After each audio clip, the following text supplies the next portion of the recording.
Venda na planta é a terceira forma de você faturar até 10 milhões ou mais. Essa, eu acredito que seja importante você ter, aliás, seja necessário você ter um recurso para você rodar o começo desse empreendimento, além da própria venda do imóvel. Porque, geralmente, em média, as incorporadoras elas precisam expor de um edifício, de um condomínio de casas, em torno de 30% do custo. Uhum. Tem que sair do bolso. E aí pode ser recurso próprio, pode ser investimento, pode ser investidores. Mas é uma forma de alavancar para chegar em 10 milhões, você vender imóveis na planta e com isso aí você ter acesso a empreendimentos ainda maiores. Foi o caso de uma casa que a gente fez. A gente vendeu por 4 milhões e 800, 4 milhões e 840 para ser mais exato. E nós tivemos uma exposição de caixa de 1 milhão e 800. Então a gente vendeu esse imóvel bem no começo da construção, com isso nós diminuímos a nossa exposição de caixa para podendo utilizar o restante do recurso para viabilizar outro empreendimento, por exemplo.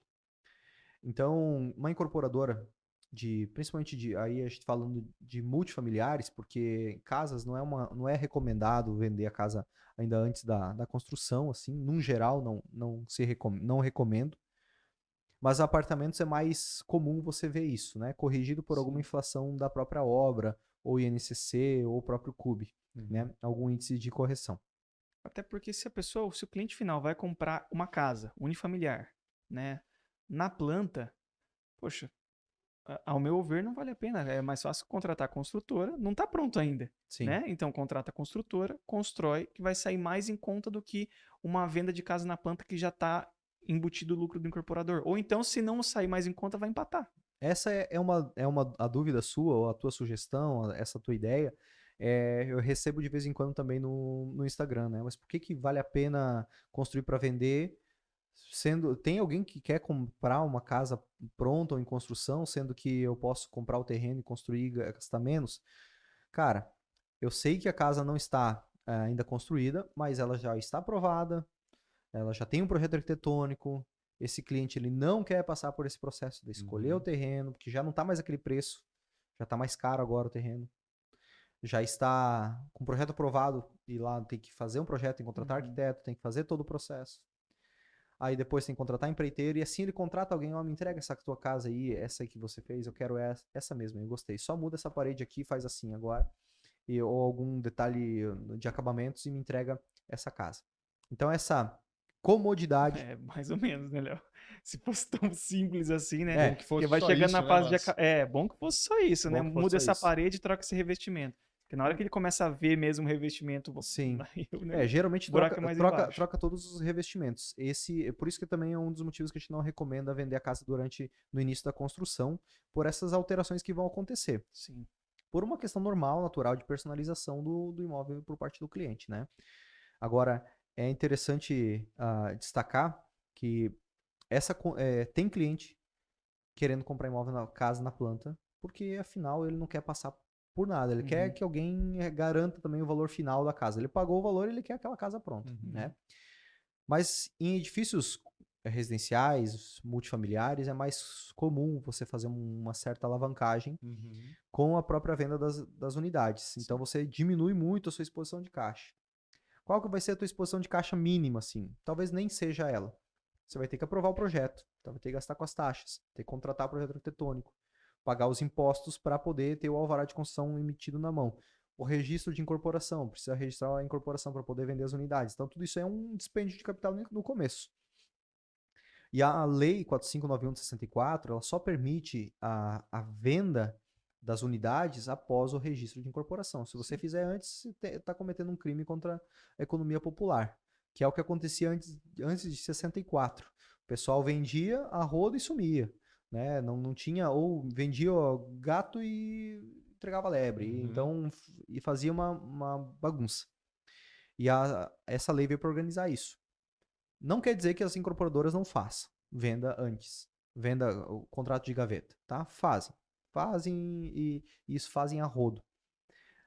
Mas desde que não haja uma divulgação da venda, desde que não haja uma promoção, um outdoor, um tapume já com o nome do empreendimento, com os dados, telefone e tal, não vai ser levantar poeira, mas não é o recomendado, porque não está na lei isso aí, simplesmente não pode construir, não pode vender antes.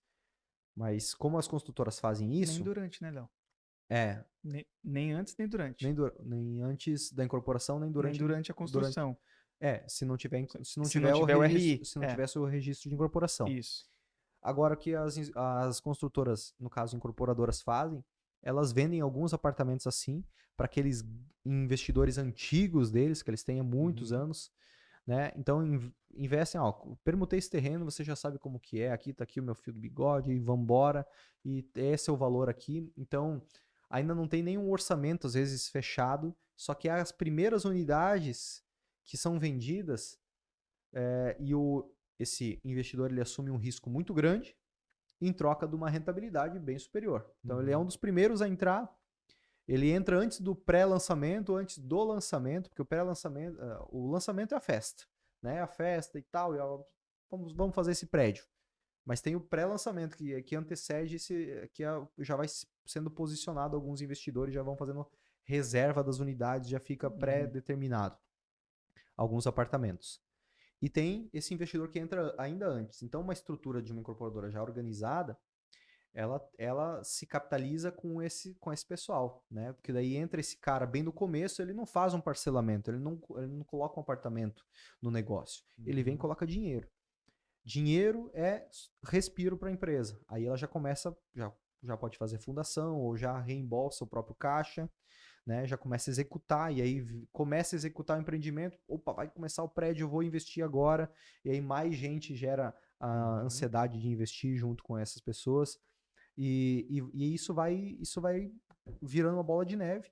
Então, algumas incorporadoras conseguem fazer quase que o empreendimento todo sem utilizar recursos próprios, né? Com um parcelamento, 20% de entrada, mais um parcelamento até 70%, 80% do valor total durante a construção e os 20% final pago ou financiado. Então, esse recurso que vai pingando todo mês vai suprindo também, né? isso, e os reforços vai suprindo o caixa da obra, né? Então ele consegue executar. Show. Como é que fica só brevemente assim, a margem de lucro nesse caso? Porque pelo menos no unifamiliar a gente tem uma grande diferença, né? A gente competia ali em vender o imóvel na planta e vender o imóvel depois de acabado, Sim. que ele já passou por todo o ciclo de valorização, né? Claro, vamos pensar assim, que o imóvel unifamiliar, o principal benefício dele é ele ter a margem de lucro alta. E o multifamiliar é a alavancagem. Então você consegue fazer um empreendimento muito grande, sei lá, de 30, 50 milhões de VGV, saindo do bolso 1 milhão, 2 milhões. Então é uma disparidade enorme. Já a casa, você consegue vender, por exemplo, nós vamos vender agora uma por 8 milhões e meio, mas você vai gastar 4 milhões e meio, 5 milhões para fazer ela. Então, e aí vai ter que sair do bolso grande parte desse valor, né? Então, esses 3 milhões que vai sair do bolso, ao menos para a construção, eles vão sair do bolso mesmo, coisa que se fosse um multifamiliar, com esses mesmos 3 milhões, ele teria feito a permuta do terreno, feito o projeto, aprovado, pagado as taxas, feito o projeto, feito o lançamento, captado investidores, já os primeiros investidores, e com isso aí tocar o empreendimento inteiro, né? Então, essa é uma grande diferença. Incorporação, edifícios, né? Ou mesmo qualquer multifamiliar, alavancagem com esses clientes, né? Esses primeiros clientes. E no imóvel unifamiliar é a margem de lucro.